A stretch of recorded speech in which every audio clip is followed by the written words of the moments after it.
Hi everyone, it's 11th episode of Tomorrow's Medicine. My name is Arseniy, and today I'm talking to Dr. Vishal Soni. Dr. Vishal is the director of Apollo Center of Excellence for Robotic Surgery. Dr. Vishal, please introduce yourself and tell us more about what you do. Thank you. Thank you so much for having me today. My name is Dr. Vishal Soni. I'm a consultant robotic GI, bariatric and hernia surgeon based out of Ahmedabad, Gujarat, India. I basically am in the western end of the country, and I'm associated with the Apollo hospitals where I function primarily.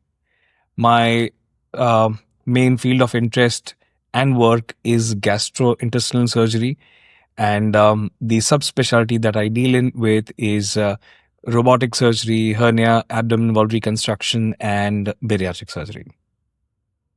Okay, let's outline our episode as follows. First, we'll talk about your background a little more. I have certain questions for you. Then we'll dive into the world of robotic surgery and finish with tomorrow's medicine.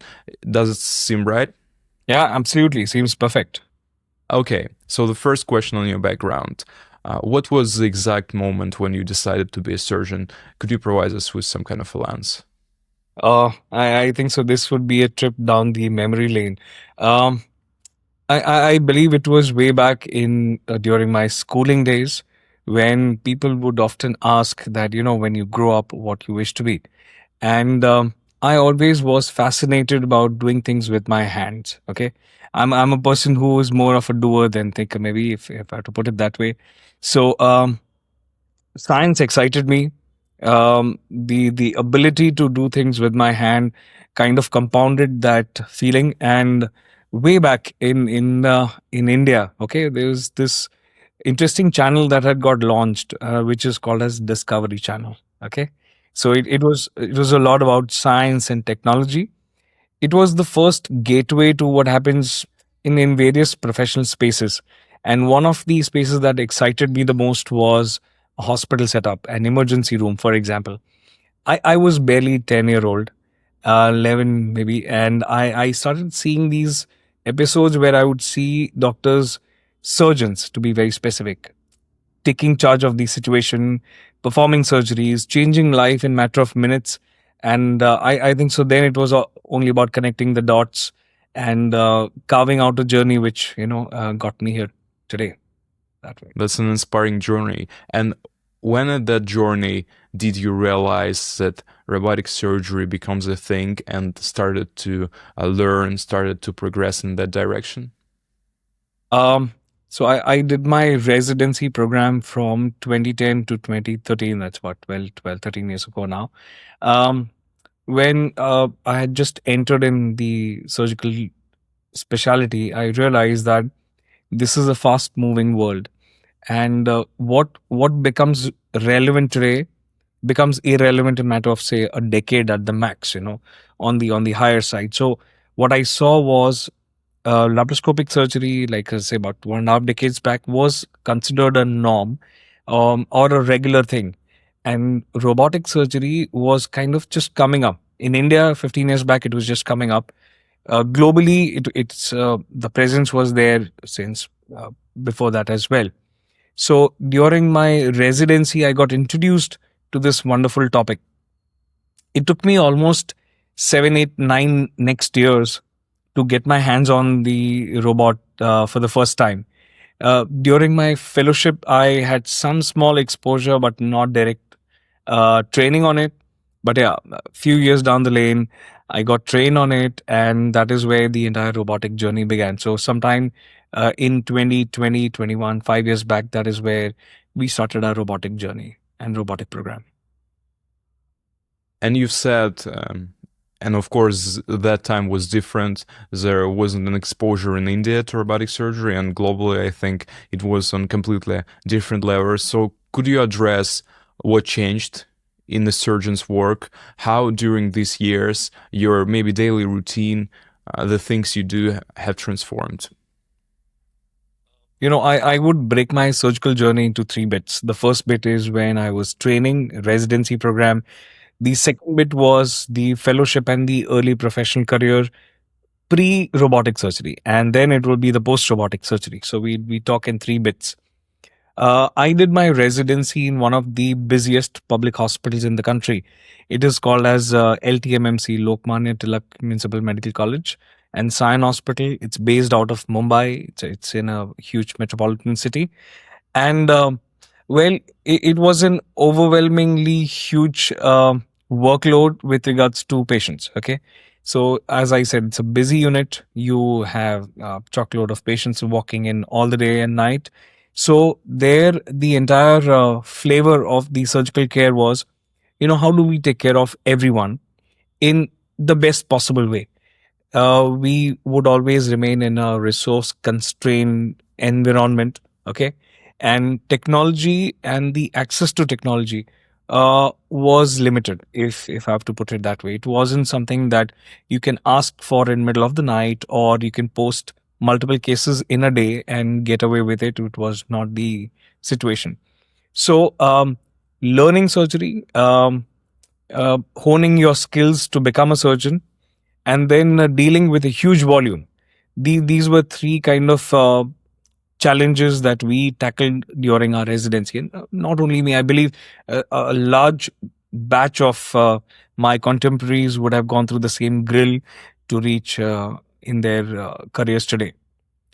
The second bit happened once I completed my residency program. So in India, the residency program is only 3 years. It's not the way it works in US, for example. So in 3 years, you become a qualified surgeon. After which you need to decide how do you pursue further. Do you do a super specialization in a specific field, or you do fellowships and you hone your skills?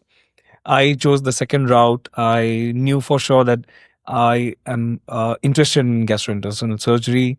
Minimal access is something that excited me the most.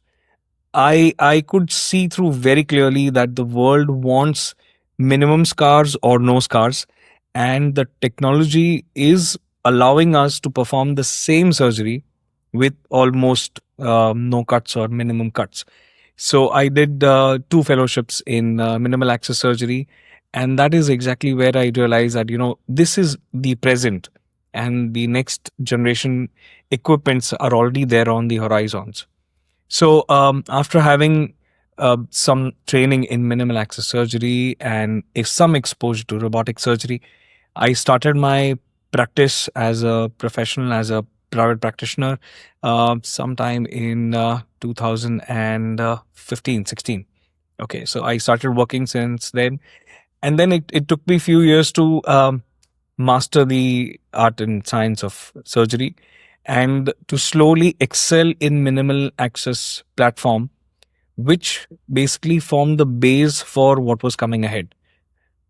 And this is something that I keep on um recalling in every lecture that I give, that um, the basis of a good robotic program is your minimal access techniques, the understanding of the endoscopic anatomy, and the way you tackle that view where you're not directly aligned with your hands. Okay, you're looking at something else and you're operating somewhere else. So that eye hand coordination and that muscle memory just takes so much of time to develop. So that was the second phase of my surgical professional career. So my third phase came in sometime in 2020, 21. Paradoxically, while the world was grappling with a tough situation, and the healthcare was in a mess, surgeons took a break. Okay, elective surgeries were not happening because of the COVID, and that gave us a time to introspect in a different way. So I got down to the drawing board again, and I asked myself that, what next, and what do we do from here? We were unsure when we'll start, but I knew for sure that the next time we start, it has to be very different than what we did like till date. So I started seeing and consuming more surgical videos on YouTube, which would be robotic surgery, without having even exposure to it, without having being trained in it. The sheer excitement was epic, that okay, there is this whole different way to do the surgery if the instruments get better. So 6 months later, when things got a little calm and our electives started in a nice way, I proposed my the place where I work, the management, that what, let's take the leap of faith and the next jump and see what we can do with the robot. So that is where the robotic surgery, the training, and the teaching came in picture. So I got trained on the robotics. I got my certifications done, and 2021 is when we started robotics in a very serious way. And since 2021, I can tell you, I can fast forward it in a small way, that every time we dock a robot, we realize that we could do things better, sharper, in a more controlled and a predictable fashion. And that, I think so, got us latched. And then there was no looking back. We, as of today, we are very bullish on the technology. We believe that if it is minimal access, it needs to be robotic. I mean, that is, it has to be that clear, and I believe in it and I do it. So yeah, this is how we reach 2025. Great story. Let me follow up with a question. Could you describe what is Apollo Center of Excellence for Robotic Surgery? Is it the place you're currently working? And if so, what it does? Yeah. So Apollo Hospitals is a chain of private hospitals in India. They are upwards of 70 hospitals in the country. It's one of the largest chain of hospitals in the country, and I work out of Ahmedabad, Gujarat, which is in the western part of the country. Apollo has a strong multi-speciality robotic program, which includes GI, Euro, Gynae Onc, cardiac surgery. So all of the services put together, we form the Apollo Center of Excellence for Robotic Surgery, and that is where I function today. Okay, great. Let's proceed to the more specific questions related to robotic surgery. And the first one is, in simple terms, describe how these surgical systems work. Lovely. So let me also tell you that this is the commonest question we would be facing in the office, when the patients and the family, they're sitting in front of the desk and they're trying to understand that when I utter the word robot, what does it mean? Does it mean that there's a machine that comes in, operates on its own, and you are sitting somewhere having your coffee? Answer is no. Um, Robot is a smart piece of equipment. Think of it in this way, that anything that is a combination of software, hardware, and some automation qualifies to be called as a robot. And with that definition, the cell phone that you have in your hand, or a car that you drive, technically can also be called as a robot. For that matter, even a vacuum cleaner or any of these equipments can be termed as a robot. So a specific set of software, hardware, and some automation. When I say some, which means there would be some small steps which can be done in a more smoother way, but essentially we are not looking at a system that has a brain of its own. There's a very famous way to put it as a master slave concept, where surgeon always remains the master of the system, and whatever instructions in way of hand movements are given to the robot just copies the same in the patient's body. And that is basically the premise of a robot. So a very advanced equipment for the surgeon to perform surgery. Essentially, the surgery is done by the surgeon and not by the machine. That's what I want to double click for my audience. That robotic system for surgery is a system 100% controlled by the surgeon, with safety measures to prevent certain mismovements or certain glitches that can harm the patient. That's very important for everyone to understand. And Dr. Soni, what is this super skills that the surgical system can do that the human hand cannot, or maybe it's so hard for a human to do? Yeah. If I just show you the image of the patient side cart, the biggest puzzle that the patients would have is, it has four arms, and how do you even control four arms? So this is where I tell them that, you know what, one of the arms holds the camera the way I want to hold the camera, and the other three arms, they hold the instruments the way I want them to be held. And because of the augmented hardware capabilities and the software capabilities, I can actually control three arms instead of me physically having only two arms. Now, this is where you're pushing the technology to its new dimension, that you become your own camera holder. So, in for patients, now this one is for patients, that when you get operated in a minimal access way, there is someone who's holding your camera. There is a surgeon who's operating using both his hands, and there sometimes there will be a person who's also assisting with another instrument.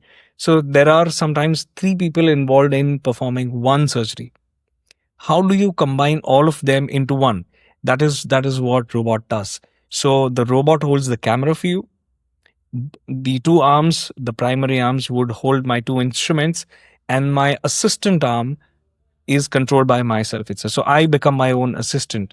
So in a way, this is a pure surgeon driven care and pure surgeon driven surgery that happens without any interference from um, the outer world, so as to say. Okay. This is how the forearm concept works like. How does it how is it very different than laparoscopic surgery? Well, when a machine is holding your camera, the first thing that goes away is tremors. So you pick up any video of any robotic surgeon across the globe, and you compare it with any surgical video of a laparoscopic approach, you'll see that there is some tremor and some instability that will be very apparent with the laparoscope, because it's a long stick. No matter how stable your hands are, there'll be some micro movements that happen, and those micro movements which will also mean that the surgeon's visual field keeps on moving. And that is the first thing I think so, which makes a huge difference for a surgeon, that I get a super stable vision, which is high definition, which is three-dimensional. So it's an immersive experience. For me, it is like being in a patient's abdomen. It is as immersive as it gets. And with specialized hardware and software, my micro tremors of my fingers and hands, they are taken care of. So inside, the movements are smooth, like uh, the painting strokes of a brush. Okay, so I start performing more beautiful surgeries. So I sometimes tell my patients that I share the credit with the robot, that what makes me look good is actually the robot, not just my surgical skills. But yeah, it augments the surgeon's capacity to a great extent. So these are ways in which we perform those precision surgeries in the OR. Can we also say that this system kind of helps surgeon to not spend that much strain and mental effort? For example, if you have 5 surgeries in a row, is it easier to do them with robotic surgery? Easier for you, I mean, from the strain, cognitive perspective, or does it require more concentration and much more tough? That it seems. Now, you asked a very interesting question, which I've been debating, paradoxically. So I come across a subset of surgeons who either get frustrated or who are very unhappy with the entire robot in front of them, because they feel it slows them down, it takes away some efficiency in their workflow. Our experience has been totally reverse. And we proved it multiple times, where we could finish a huge list of cases in a short span of time, most of the times in regular hours, uh, just because the team got efficient, and we were beyond our learning curves. So these are two issues that kind of are the roadblock for all the surgeons to perform surgeries in a much smoother way. When it comes to ergonomics in robotic surgery, well, there is no substitute for comfort when it comes to operating sitting down on a chair and being comfortable vis-a-vis standing and having a neck posture which is abnormal, and operating using that posture for a few hours. I think so. That kind of ergonomics is not forgiving for the surgeons, and surgeons start developing a lot of musculoskeletal issues. Having said that, even robotic surgery needs learning how to sit properly, how your posture needs to be correct, how your head needs to be placed, so that the strain on the head and the neck and the back is minimized. And this is where, again, the learning curve becomes a reality. So you need to understand the system well, you need to be comfortable with the system, and only the efficiency then comes as a byproduct of these two things, not from the word go. Once your side of the story is completed, then the team building and the team efficiency comes in picture, because you may be the fastest surgeon on the globe, but if your team doesn't know how to, for example, do the instrument change, how to help you dock the robot, how to position the patient well, how to decrease the turnaround time between two patients, well, then it becomes a logistical nightmare, and you see teams struggling to do multiple cases in a day. So here is a journey which has to be parallel. So your team learns, team keeps on getting efficient, and you keep on getting efficient in the same time space, and that is when things get smoother. And often I hear this argument for the criticism of robotic systems that you have static controls and you do not have this tactic feeling of Yeah. operating this pressure. Yeah. What can you say about this? Is it a problem, and will it change? So the issues around haptics. Now, this has been again a source of debates amongst academicians here. Let me give you a perspective that the expected, anticipated, or perceived haptics in laparoscopic surgery, and let me put it this way, it is perceived haptics, it's not true haptics, even in the laparoscopic surgery as well, is either very limited or it's part of an illusion. You feel that you are feeling something with the tip of the instrument, or you're feeling something in between the jaws. Okay. That need not translate identical to the haptics that you're feeling in between the handle. That translation is never 100%, sometimes not even 1%. So even in laparoscopic surgery, what we are doing is we are relying on visual cues to understand what am I feeling in my hand. It's that way all the time, barring probably feeling a stone in the cystic duct or the gallbladder. That is the only situation where I felt that giving un, um, unrealistic pressure. Actually, I would usually not hold a bowel like that, but I could hold that stone or feel the stone through the gallbladder and realize, okay, there's something here. But you know what? If your visual cue and understanding of visual cues is really good, you'd get all that information on the surgical robot itself. And that is where we are trying to explain to the surgeon the entire concept of visual haptics. You use tissue distraction and tissue elasticity to make a judgment regarding what tissue are you handling, how do you go into the right plane, and how do you not injure the tissues. So what was a piece of imagination and some made up reality in laparoscopic surgery, I think so on the robot you get a chance to undo that deed and go straight away to visual haptics. This is how surgery needs to be done. And let me tell you very candidly that not once have I regretted not having haptics when I sat on the robot or when I was doing any surgery, be it gallbladder surgery, fundoplications, getting a cancer out, repairing a hernia, doing an abdomen wall reconstruction. I think so. It's all about how can you retrain your brain to understand what you see more clearly. Okay. Okay, and these systems have like 10x microscopic vision. Does it change the way you understand the human body, the way you perceive the human anatomy? Absolutely, absolutely. So, I frequently use the statement that in laparoscopic surgery, entering into a plane and developing a plane and dissection is most of the times a matter of chance. You know, you got a good chance to go into the right plane. In robotic surgery, it's always by choice. You can enter a microplane. You can do dissection, which is sub millimeter level precise, and this is not by chance. Every single time you can perform the same thing. So, how did it translate and help us in our daily cases. So the moment I'm dealing with a recurrent cases, a recurrent hernia, for example, where the tissues planes are fused, everything is a piece of rock, I can still go in and I can get a sliver of tissue out and make a plane that I exactly want to. So operating with a microscope opens like a whole new world to you, which I believe in laparoscopic surgery we are just not ready.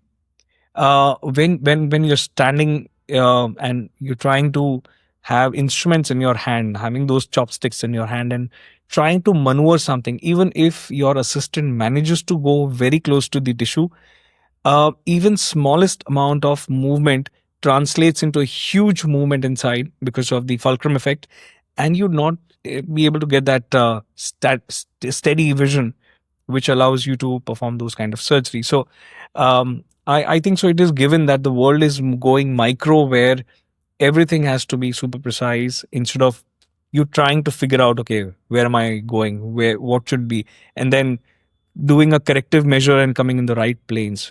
Doesn't happen that way. And we also take leaves of learning from our colleagues in say neurosurgery and plastic surgery. The moment they start using their microscope, they function differently. You see a plastic surgeon or a neurosurgeon operating open with a surgical loop, and the moment they sit on a chair, they dock a microscope and you see their hand movements, they completely change. In fact, they resemble a surgeon sitting on the console and using hand controls. So it's exactly microsurgery in action when you dock the robot. And what are the key players on the market right now? Is it purely Da Vinci systems? Because I know that you work on this Da Vinci robot. So the world keeps on progressing. I think so. That's good for science. That's good for patients. Um, Way back 30 years back, I think so. Da Vinci was the only or the dominant player. Luckily, now we have a lot of systems. So in India, if I have to give you an insight, commercially there are multiple systems available. So if I have to name a few, Medtronic has their system which is called as Hugo. You have CMR, which has a system called as Vercius. You have SSI, which has its system which is called as Mantra. So these are three dominant players, the non Da Vinci players. And come 2025 and 26, there are at least two more companies which are trying to kind of penetrate in the country. One is Taomi. So they're coming up with their own robot as well. And there's another company called as Merrill, which is coming up with Mizo. So these are two new entrants, the new babies on the block. So that makes it six.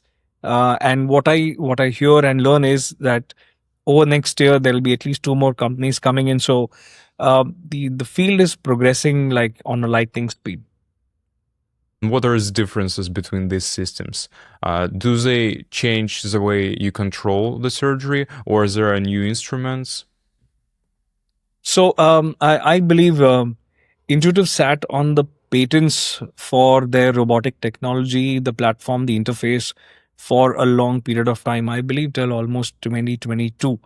So the moment those patents they expired, that opened the doors for systems which can be kind of branching out of those platforms. So there will be some variations and there will be some similarities. So there are systems which use a boom where all the arms are anchored on a common kind of the trunk, and the arms pan out. And then there are other systems which are individual unit arms, so bedside unit kind of system, where in individual arm needs to be positioned or stationed next to the patient. The instrument needs to be attached, and that's how the surgery is performed. So uh, SSI Mantra, CMR Vercius, uh, uh, the Medtronic Hugo, these are individual bedside unit kind of systems where there are individual arms rather than a common boom. And the second remarkable change is, instead of a closed console system, then these all systems they offer an open console system, except the Taomi, which is now uh, coming up with a closed console system. The way these two systems are different is in the closed console system, There's a binocular three-dimensional vision, and the surgeon would duck their head inside, kind of cut out from rest of the world that's happening all around, and being connected with a microscope and a mic and a speaker. And in an open console system, it resembles laparoscopic surgery. Basically, you wear a three-dimensional goggles, 3D goggles, and the screen projects a 3D image, and you have hand controls with which you'll be controlling the instrument just the way you do it in Da Vinci as well. And hand controls is the third different, remarkably different field. So Da Vinci relies on a pincer like hand controls which are fixed to the system, the surgeon's console. There are some variations. For example, SSI Mantra, they have come up with a joystick, a PlayStation kind of thing, where the instruments are in your hand. You can move them pretty much freely, and they are attached to the surgeon's console using a wire. So the bedside units are different, the surgeon console is different, and the hand controls are different. Now, when it comes to instruments, I believe the biggest spread of instruments is with Da Vinci, where they have their own grasping, cutting, suturing instrument. They have all the energy sources available, including harmonic on their platform, and they have their own staplers as well. Other systems are kind of trying to catch up with Da Vinci. I see incremental improvements every few months where they come up with a new energy device or a stapler now that is more compatible with their system. But essentially, they're not there yet. So there will be some deficiency, so as to say, in other systems. How long does it take for a person who, for example, worked on a Da Vinci system to learn new skills? Because I think controls work differently as you outlined. And how long does it take for a person to restudy what they studied earlier? So let me put it this way. The baseline or the ground for being a good robotic surgeon would always start from being a good surgeon and having excellent knowledge of your anatomy, of endoscopic anatomy, and of surgery. So this is a non-negotiable. Okay. Then comes if you have some knowledge of laparoscopic surgery. That is an addition, but sometimes not a necessity for you to start your robotic journey. Then most of the times, all the surgeons would have some exposure to Da Vinci, the way Da Vinci works. Now, Da Vinci is now in DV5, which is the fifth generation robot. They have refined their system over 30 long years. Okay. And the other systems, most of them are in their first or the second version of their technology. So there are differences. Having said that, if and when a surgeon has been trained on Da Vinci, they get oriented with robotic platform. They get oriented the way you use the robotic interface between you and the patient to perform these kind of surgeries. And going on to the next system, which may not be Da Vinci, should not be a very difficult aspect. I believe, if I have to give you a number, uh, maybe 25 cases and a month's time with good simulation would do the trick, and a Da Vinci surgeon would definitely be able to work, although a little unhappily maybe, but would be able to work on the other systems as well. I'm asking because I also excited by the changes in the market for robotic systems. We see new players, we see this kind of flow, and yeah. As in other things, if you're expert on something, catching up, learning new skills. For example, in my field in computer science, you can also study. You need to study actually every year new technologies, and I feel that's kind of similar. And speaking about safety, because we haven't addressed it yet. Yeah. How do you react to alarms? Are there any alarms during the surgery? And what are the safety measures to make sure the robotic system will not mess up the human being? Yeah. So, robotic platform is an interface between you and the patient. Okay. The better it it's in sync with your thoughts and your actions, the better surgeries you can perform. Now, that's the premise of using a robotic surgery and a robotic platform. The companies, they try to make this interface as transparent as possible, which means the the more intuitive way in which the instruments function, the arms work, the better you can perform when you are on the surgeon's console and the robot is docked. Um, there are a ton of safety measures that I can see and I've come across on the Da Vinci. So every step, for example, has an auditory feedback that is given. So, for example, when one is docking the surgical robot, at multiple steps there will be an auditory guidance that, okay, this is what you need to do now, and this is what has been done. Along with that, there will be specific beeps that happen, so the entire team actually now knows. Okay, once the team knows the auditory cues, I think so they perform better. And then there are color coded alarms which pop up if things are not going well. For example, there is an amber alert and there is a blue light, that LED that flashes when things are going good. There are green lights which are used when the instruments are getting exchanged and they reach in the way it's supposed to. There are red alerts when things are malfunctioning. So, um, using visual cues and auditory cues on the patient side card, and on the surgeon's console, you'll get another set of instructions or alerts if things are not moving in the right direction. So I believe there are multiple checkpoints with which the robotic systems ensure that the things are moving in the right direction, and when they're not, the surgeon and the entire team is aware that things are incorrect. And to become this kind of a symbiosis between a system and a person, you spend lots of time actually working on it.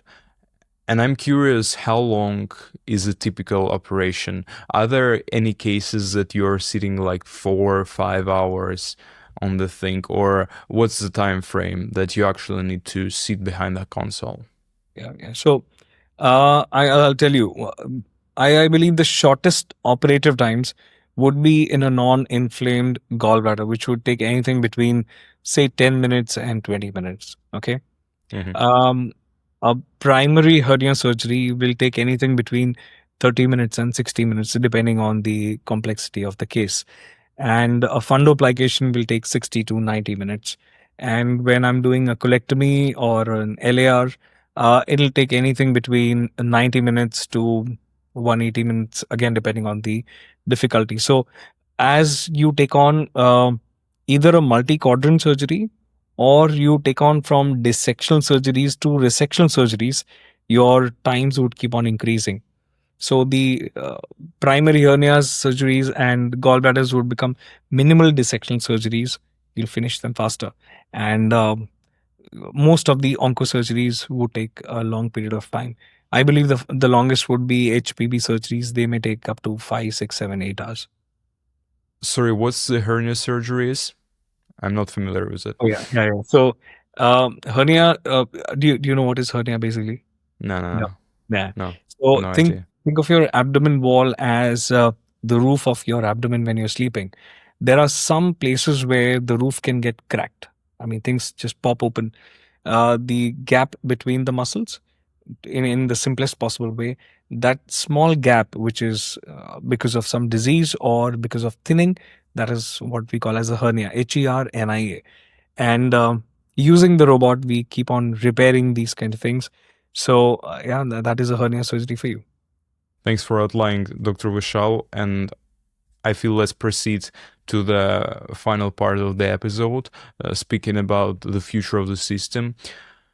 My podcast is named Tomorrow's Medicine because I want to truly get different ideas from people who interact with medical system, how it might look like in the future. So what's your stance on this? In say 10 to 15 to 20 years, what we should do and how our healthcare systems all around the globe should evolve?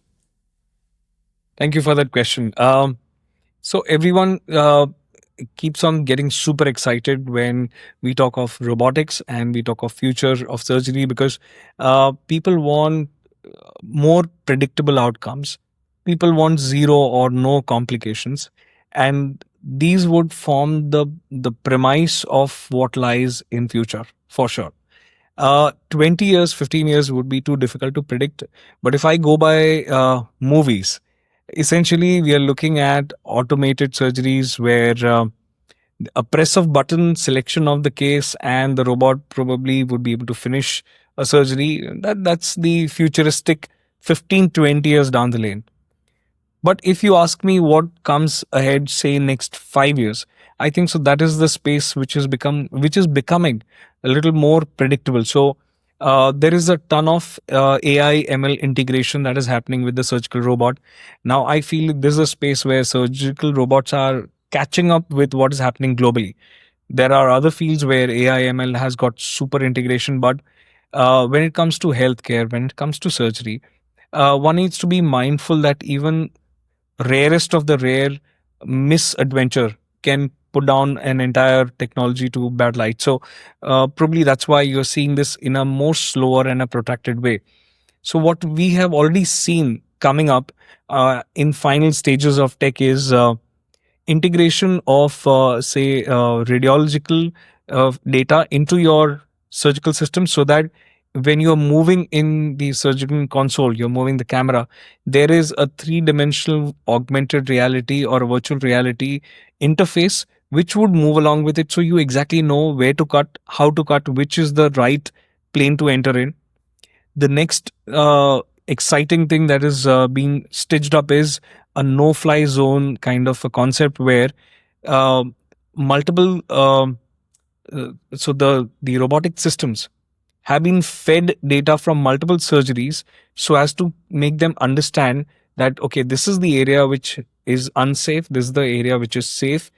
Based on that understanding of the anatomy, when you put in a camera, your robot can fire up with different colors and say that, you know, this is the red area, you don't go there. For example, if you're doing a gallbladder surgery, your common bile duct can be anticipated, and then it'll be color coded with red, that, you know, this is an unsafe area for dissection.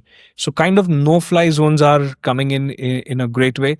And some small automations where, say, if there is a linear or a defined circular geometry where suturing needs to be done, you can actually automate that some small step, and search the robot would finish it. We are sitting on a small automation of stapling right now.